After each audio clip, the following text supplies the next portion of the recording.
All right, so I am here with Taylor, Bella, and Christy, and we are taking a behind-the-scenes look via podcast from the film The Good Parts of Me.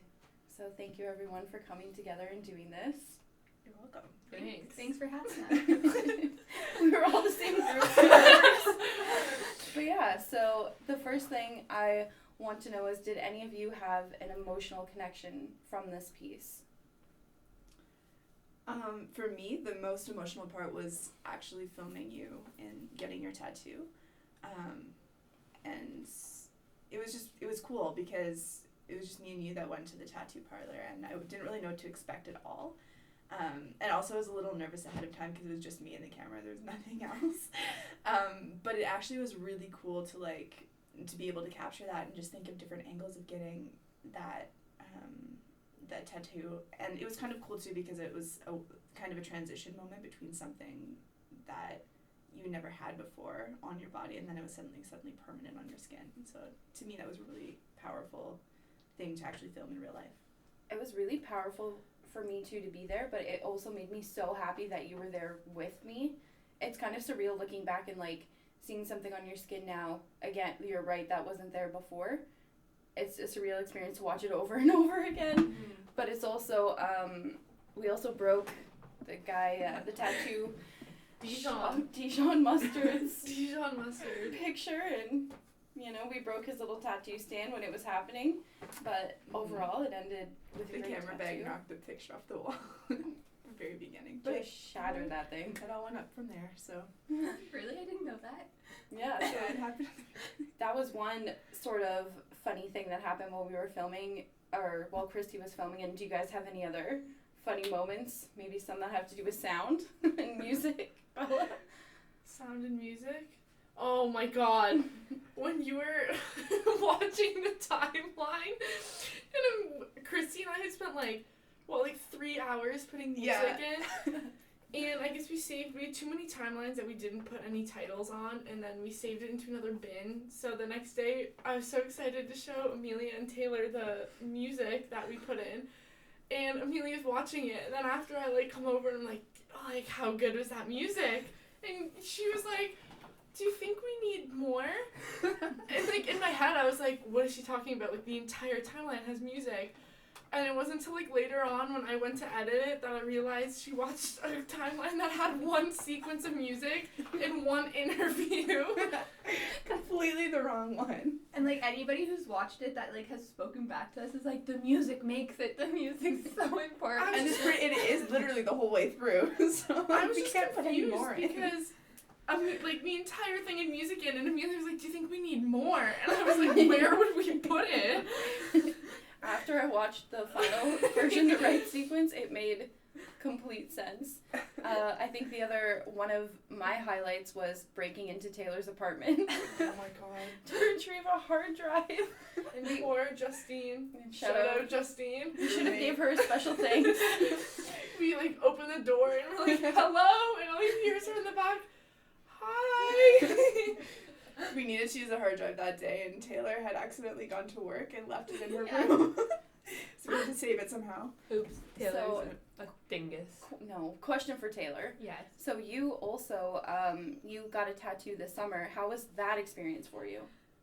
Okay, so my tattoo, it was kind of nice to hear, especially Diana's interview. A lot of what she went through was, a lot of what I went through before I got my tattoo. So I was like, okay, I'm not the only one that's, obsessive and, really, thought it out. Because you hear so many people just be like, oh, I just, got it on a whim. And I'm like, no, that's not how it was for me at all.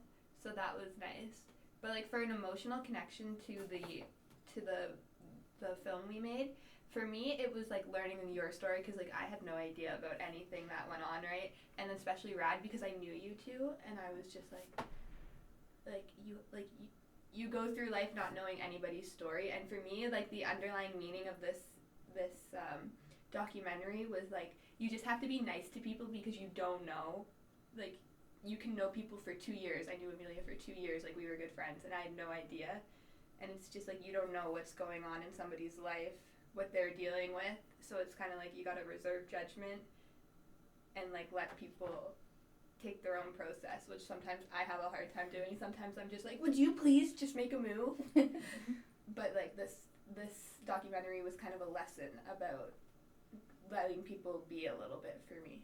No, that's really powerful. I know from me, like, and I think maybe Brad can kind of, she's not here, but she could probably speak to it too, is like you kind of worry that the perception of yourself will change, because if you don't show people a lot of sides of yourself, then like it's a good point that Taylor made, they just don't know, and like they might look at you differently, but it's just being able to work through that and look down at your skin and see the good parts. Yeah. So That was like the whole thing about this documentary. but yeah, so are there anything else that you guys want to add? Well, I was just gonna say, like, I think from emotional side, like, I don't have a tattoo.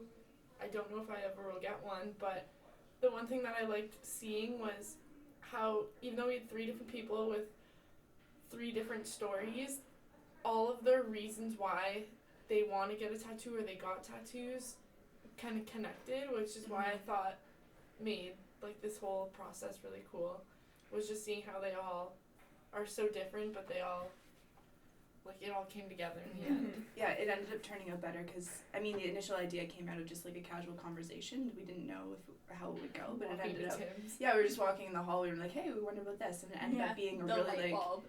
yeah, it ended up being a really like powerful, story-filled documentary that we couldn't have planned ahead of time. So it worked out really well. And it's amazing to think about how much it's changed from speaking about it to making the paper edit to like Yeah. like transcribing it even, and finding like little parts of it that were just so cool and good that we put in the Our final paper result. edit was Yeah. way different than the... Yeah, but I think that was cool because it kind of, the whole process was so much more work, but I think as the process went on, it made me want to do more justice to the stories. Yeah. And so it actually, that was motivation to And go like through all there of the work. were moments when we were in like the thick of like, you know, transcribing or doing the paper edit that I was like, is this even really gonna be worth it? But it all turned out to be so worth it in the end. Like I Yeah. think that we really came away with something that we can be really proud of, and that when I show people, it's like I have a smile on my face. It's not like, oh, I'm just showing you this because I've talked about it before. Yeah, it's something. It's a good part of us. It's the good parts of us, Yeah. our semester. And on that note, I am very happy doc class is over. Yeah, that was it was a long road. I need a break. Yeah. Yeah, but it was good. I'm was glad we good. did But it. thank you, Catherine. And thank Thanks you, for Amelia, for letting being in us- it. for letting us Guys. be creative. Yeah. All right. Well, thank you very much for joining us today. And yeah, that was See you the good next parts time. of me crew. Thank you. See ya!